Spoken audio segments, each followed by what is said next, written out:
আসসালামু আলাইকুম এভরিওয়ান। অন্ধের ভালোবাসা গল্পের 17 নম্বর পার্ট। তো চলো বেশি কথা না কইয়া গল্প শুরু করা যাক। হঠাৎ করে এমন কিছু হবে আমি জানতাম না। কিছুক্ষণ চুপচাপ থেকে বলে উঠলাম, আমি বলবো না তুমি আমাকে ভালোবাসো, শুধু এটুকুই জানতে চাই আজও কি আমি তোমার কাছে অপরাধী যে আমাকে এখনো মাফ করতে পারোনি তুমি? রিয়া আমার কথার উত্তর দিয়ে বলল, আমার জীবনের প্রথম পুরুষ তুমি, যে আমাকে স্পর্শ করেছো। হ্যাঁ, আগে এক সময় তুমি আমার কাছে অপরাধী ছিলে, কিন্তু যেই দিন থেকে তুমি আমার কাছ থেকে দূরে চলে গেলে সেই দিন তোমার শূন্যতা আমি বুঝতে পেরেছি। তবে তোমাকে বিয়ে করে আমি আর দ্বিতীয় ভুল করতে চাই না। আমাকে আমার মতো করে থাকতে দাও, আমাকে আমার মতো করে বাঁচতে দাও।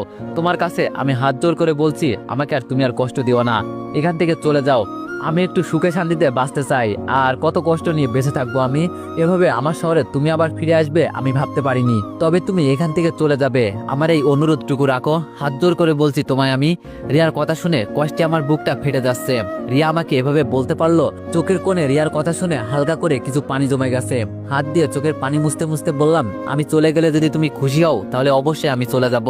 আর কখনো তোমার সামনে আমি আসবো না এই মুখ নিয়ে, কখনো তোমার কাছে এসে বলবো না আমি তোমাকে অনেক ভালোবাসি। সুখে থাকো, দোয়া করি। আর তোমার চিন্তা করতে হবে না, আজকে রাতেই আমি চলে যাব দূরে কোথাও, অজানা দেশে। আমার কথা শুনে রিয়া দৌড়ে এসে আমাকে জড়িয়ে ধরে বলল, আমাকে মাফ করে দিও দীপু। আমি এখন কি করব কিছুই বুঝতে পারছি না। তবে আমি এটা জানি, এই মুহূর্তে সাইমনকে বিয়ে করা ছাড়া আমার আর অন্য কোনো উপায় নেই। দেখিও, জীবনে আমার থেকেও ভালো একটা মেয়ে বিয়ে করতে পারবে তুমি। কখনো আমাকে মনে করে কষ্ট পাবে না। যেখানেই থাকো ভালো থাকো, আমি এটাই দোয়া করি। তবে এই রিয়াকে কখনো ভুলে যেও না, আমি এতটা খারাপ ছিলাম না, বিশ্বাস করো। তুমি যে আগের রিয়াকে খুঁজছো সে আজ থেকে অনেক বছর আগে মারা গেছে, ভুলে দাও আমাকে। আর শেষ একটা কথা, তুমি যতটা পরিমাণে আমাকে ভালোবাসো না, সেই পরিমাণ ভালোবাসা যদি অন্য একটা মেয়েকে দিতে, আমি শিওর ও সারা জীবন তোমার গোলাম হয়ে থাকতো। তোমার ভালোবাসা আমার কপালে ছিল না, তবে আমি আর দ্বিতীয় কোনো ভুল করতে চাই না। আজকের পর থেকে হয়তো আমাদের পথ অনেক আলাদা হয়ে যাবে, তুমি থাকবে এক জায়গায়, আমি এক জায়গায়, অন্য কারোর বউ হয়ে। তবে দীপু নামে আমার জীবনে কেউ ছিল, সেটা আমার আজীবন মনে থাকবে। আই লাভ ইউ প্রিয়। এটা বলেই রিয়া আমাকে ছেড়ে পিছু ফিরে চলে যাচ্ছে। আমি ওর যাওয়ার দিকে এক নজরে তাকিয়ে আছি। আজকে আমার ভালোবাসা এখানেই শেষ হয়ে গেল। তাহলে কি সত্যি সত্যি আমার ভালোবাসার সমাপ্তি হয়ে গেল? হয়তো। আমি জানতাম রিয়া আমাকে ভালোবাসে, কিন্তু ওর মনের ভিতরে একটা ভয় চেপে আছে, যেটা কখনো হয়তো আমাকে আপন করতে চায় না। ভাবি নাই কখনো আমার এমন দিন আসবে। যদি সত্যি সত্যি সেই দিন মারা যেতাম তাহলে আমার জন্যই অনেক ভালো হতো। রিয়ার শেষ কথাটা ছিল আই লাভ ইউ, তবে এর উত্তরটা আমি দিতে পারি নাই। বুকের ভিতরে অজানা একটা কষ্ট চেপে ধরলো।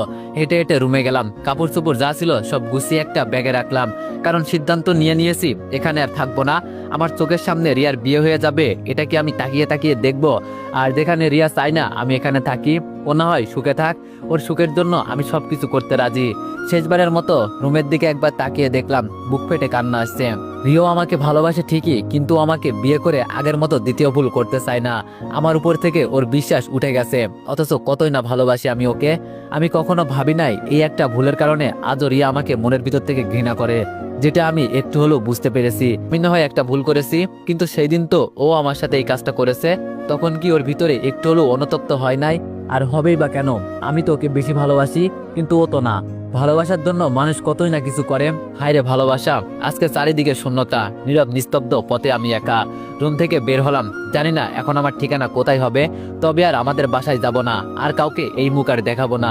সবার কাছে আমি অপরাধী। সিঁড়ির কাছে যেই পা দিব তখনই আচমকা একটা আওয়াজ এলো, আমাদের রেখে এভাবে একা একা পালিয়ে চলে যাবে? হঠাৎ করে এই কথা শুনে আমি দাঁড়িয়ে গেলাম। আশেপাশে তো কাউকে দেখছি না, কে এই কথাটা বলল? তবে সিঁড়ি দিয়ে কাউকে আসার আওয়াজ শোনা যাচ্ছে। আর একটু অপেক্ষা করতেই পাখিকে দেখা গেল অন্ধকারের ভিতর থেকে আসতে। আমি একটু পিছিয়ে গেলাম। পাখি আমার কাছে এসে কিছুক্ষণ আমার দিকে তাকিয়ে দেখলো, তবে ওর চোখ দেখে বুঝলাম ও অন্য কিছু বলতে চাই।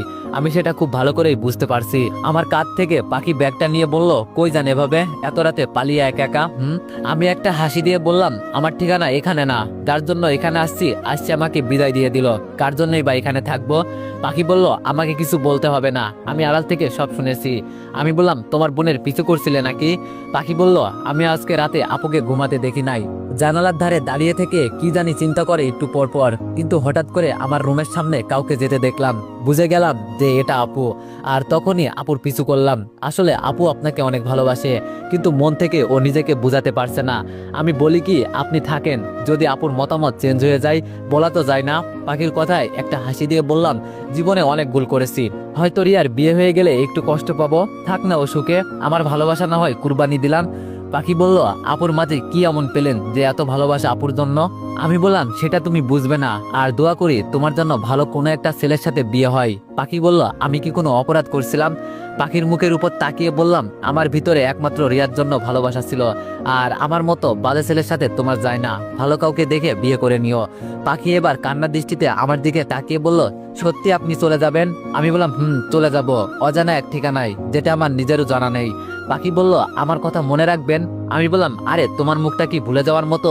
আমি বলে যাচ্ছি, রিয়ার থেকেও ভালো বেটার কোনো স্বামী পাবে তুমি। পাখি বলল, আমাকে মাফ করেন, আমি আপনার জন্য কিছুই করতে পারি নাই। আমি বললাম, আরে এইসব কথা বাদ দাও। গলা থেকে একটা চেন খুলে পাখির হাতে দিয়ে বললাম, রিয়াকে বিয়ের গিফট হিসাবে এটা দিও। এই চেনটা আমার আম্মুর খুব ফেভারিট ছিল, সাথে আমারও। এছাড়া আমার কাছে দেওয়ার মতো কোনো কিছু নাই। পাখি আমার হাতের চেনটা নিয়ে বলল, খুব কষ্ট হচ্ছে না আপনার আপুর জন্য? চোখের পানি লুকিয়ে বললাম, অনেক কষ্ট হচ্ছে, তবে সেটা দেখাতে পারছি না কাউকে। যাও বাসায় গিয়ে ঘুমাও, এত রাতে এখানে কেউ দেখলে তোমাকে সন্দেহ করবে। পাখি বলল, আরে আমার কথা ছাড়েন, এত রাতে আপনি কোথায় যাবেন এখন? পাখির হাত থেকে ব্যাগটা নিয়ে বললাম, জানি না এখন কোথায় যাব, তবে এখন দুচোখ যেখানে যায় সেখানেই যাব। ভালো থাকিও, আসি। এই বলে পিছন ফিরে হাঁটতে লাগলাম, আর পিছন থেকে পাখি আমাকে ডেকে যাচ্ছে, কিন্তু আমি সেই দিকে আর তাকালাম না। মায়ের বাড়ি আর লাভ নেই, শেষবারের মতো যদি রিয়াকে একটু দেখতে পারতাম। ওই তো ওর রুমের দরজা খোলা আছে, কিন্তু আফসোস যেতে পারবো না। এখান থেকে যেতে অনেক কষ্ট হচ্ছে, কিছুতেই মন মানছে না রিয়ার কাছ থেকে দূরে সরে যাই। এত ভালোবাসার পরও আজকে আমি ব্যর্থ। রিয়াদের বাসা থেকে বেরিয়ে ভাই